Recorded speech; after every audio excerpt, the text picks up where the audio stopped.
In my view, the man built one of the most valuable DeFi protocols. He should be a millionaire and buy as many mansions as he wants. Same thing when people criticize Kane for buying property. It's just weird to me to see crypto people turn into sudden communists when they see founders succeed building legitimate businesses. Egorov should be able to get rich from founding Curve and cash out on his CRV stack, in the same way that Web2 founders get rich off their company equity.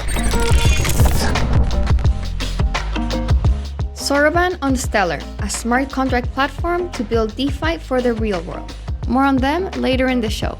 Hi everyone, welcome to Crypto with Cami, where we go through all the main headlines in crypto and DeFi in the past week in 30 minutes or less. This is the show for the week starting June 10th. We'll talk about Curve Finance founder Michael Egorov's massive liquidations, Gary Gensler saying the ETH ETF will likely get approved over the summer, the ZKsync Airdrop, a couple of exploits, and more. As always, I'll give you my hot take and then quickly go through the rest of the week's main headlines. Okay, let's start with Egorov's liquidations. So it finally happened. Curve founders Michael Egorov's huge DeFi loans got liquidated. For context, this was a threat that had been looming over DeFi for months. Michael Egorov, the founder of Curve, borrowed $100 million in stablecoins using $140 million of CRV, that's Curve's token, as collateral. He used many DeFi protocols to do this. So for reference, $140 million in collateral is about 30% of CRV's total market cap of around $370 million. This matters because if the price of CRV falls enough that Egorov can't supply the additional collateral needed, then that CRV collateral would get liquidated. If loans aren't paid back, then that would leave DeFi protocols with bad debt. So really, this single individual had started to pose almost a systemic risk to the entire DeFi ecosystem. Or at least that was the concern. So the size of Michael's loans had been making DeFi nervous for months. Last July, Egorov came close to getting liquidated, and it prompted DeFi whales to band together and help him top up his collateral before he did get liquidated. It also prompted Aave to apply more conservative metrics to CRV, following a proposal from Gauntlet.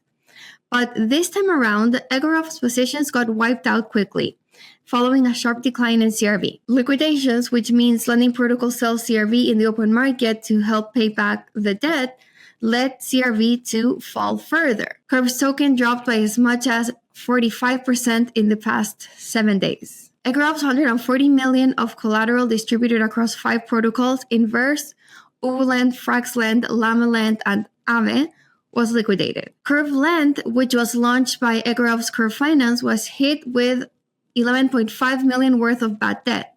As of Thursday, Egorov said only CRV market on Curve Lend was affected, and I've already repaid 93% and intend to repay the rest very shortly. It will help users not suffer from the situation. According to Arkham Intelligence, 2 of Egorov's accounts also incurred more than $1 million worth of bad debt.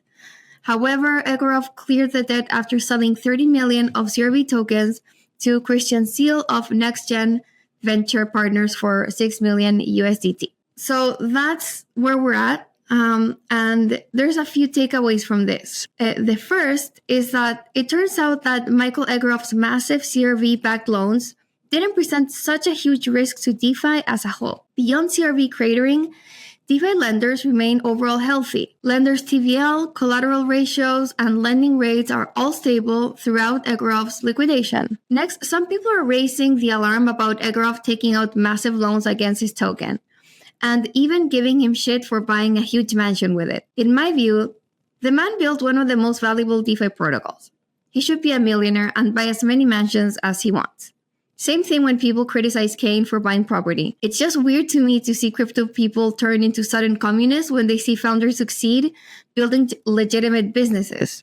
So Egorov should be able to get rich from founding Curve and cash out on his CRV stack, in the same way that Web2 founders get rich off their company equity. A bit of a difference here is that Egorov, instead of selling CRV, took loans against it. And now that the CRV was liquidated, it was an indirect way of selling.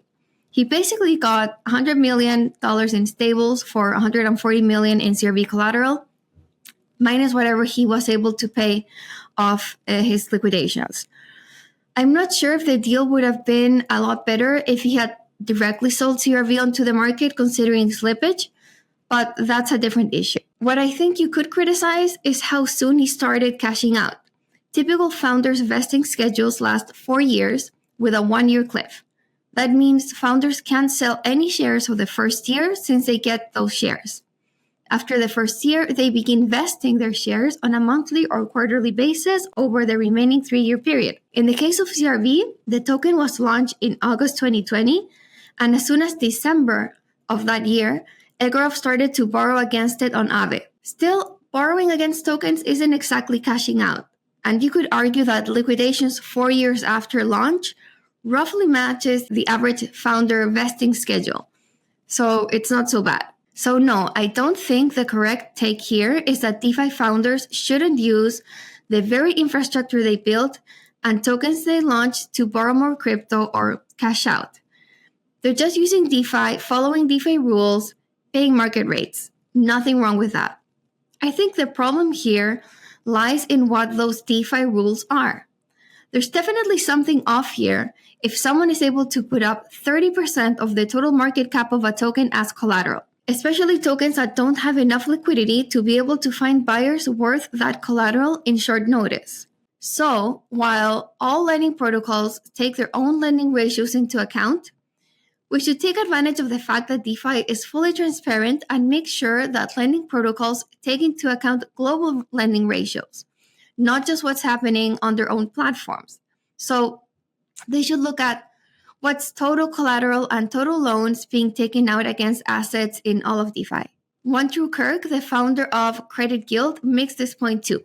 He recommends that when global leverage ratios are becoming risky, protocols should gradually alter parameters, including setting the loan-to-value ratio to 0, gradually raising the liquidation thresholds, and raising interest rates. So at least now we don't have this massive threat of Egorov's liquidations looming over DeFi.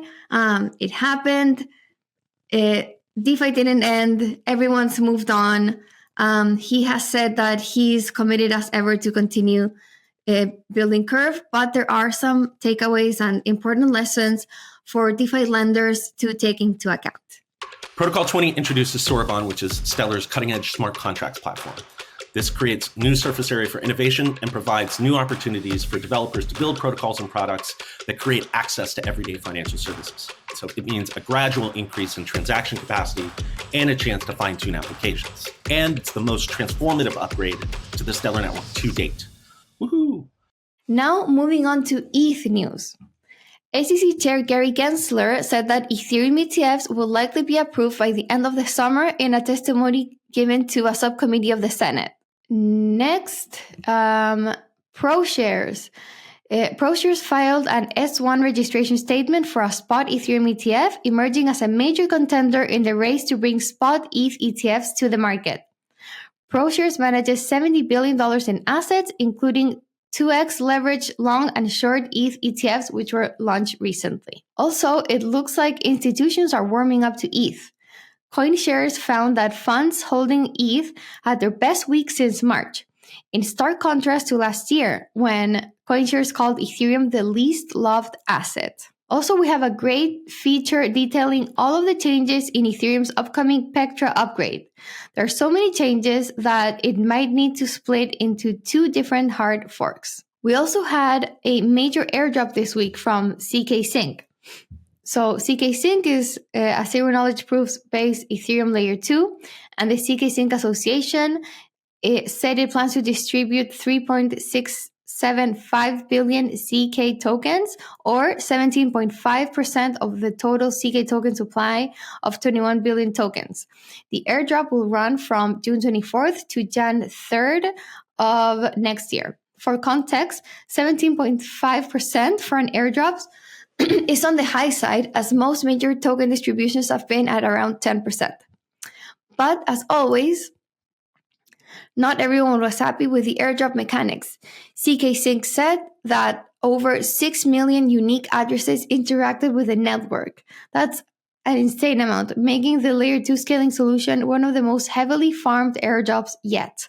Some users feel that the team was in an impossible position considering the large number of civil users, while others are outraged that real users are not being rewarded more. We had a couple of other Layer 2 news. Optimism, the team behind the Layer 2 network OP mainnet, launched support for permissionless fault proofs on the network. The upgrade allows users to execute ETH and ERC20 withdrawals without requiring actions from centralized third parties and enables any OP mainnet user to challenge and remove invalid withdrawals in exchange for compensation. Similarly, the Arbitrum community passed the preliminary temperature check vote for a proposal to introduce permissionless transaction validations. The upgrade would achieve what Vitalik Buterin termed as Stage 2 decentralization. This means that no centralized entity can unilaterally post state roots of the Layer 2 network. So all signs, Optimism and Arbitrum are decentralizing further. We also had a couple of exploits this week, unfortunately. Ubulend was exploited twice for a total of $23 million. Notably, the second time happened when the lender was trying to process Michael Egorov's liquidations.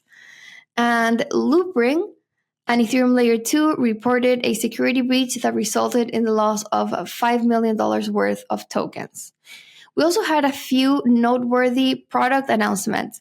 Metamask announced it's introducing a pooled staking to allow users to participate in Ethereum staking with allocations of less than the usual 32 ETH minimum, so competing with Lido, staking giant. And speaking of that, EigenLayer competitor Symbiotic launched this week together with liquid staking protocol Mellow Finance. Mellow attracted over $100 million of TVL in one day after launch, and Mellow and Symbiotic have really close ties with Lido. The thought is that they could help boost staked ETH's market cap and reaffirm Lido's lead as the largest DeFi protocol. Another major headline this week is one of the largest collapses in the history of crypto is finally getting closure. Terraform Labs, the company behind the now defunct UST stablecoin, has agreed to pay the SEC $4.47 billion. The settlement raises eyebrows. Many wonder whether Terraform even has the money to pay off the debt, while others were enraged that these funds didn't go to users who lost money from the collapse of the protocol and is going to the SEC instead. Pretty outrageous. I'll run through the next few headlines. Donald Trump continues to court the crypto community. He said he wants every remaining Bitcoin to be mined within the United States. Trump added that bolstering the domestic mining industry will also serve to promote the country's energy industry and protect the nation against the hypothetical moves to introduce a CBDC. It would also, I think, centralize Bitcoin, but that's another issue. Tokenized Treasuries soar past 1.5 billion of market cap. And speaking of tokenization, Bitcoin Suisse, a Swiss crypto financial services provider managing $5.57 billion in assets, issued a tokenized bond on top of Polygon. Also, Uniswap acquires Crypto the Game, and SocialFi app Friend.Tech wants to develop its own blockchain. Okay, those were the main headlines for this week. Curious to know what you think about Michael Egorov's liquidations. Should he have taken out those massive loans against his own token? And what should DeFi lenders do to protect against that risk? Thanks for joining me, and see you next week.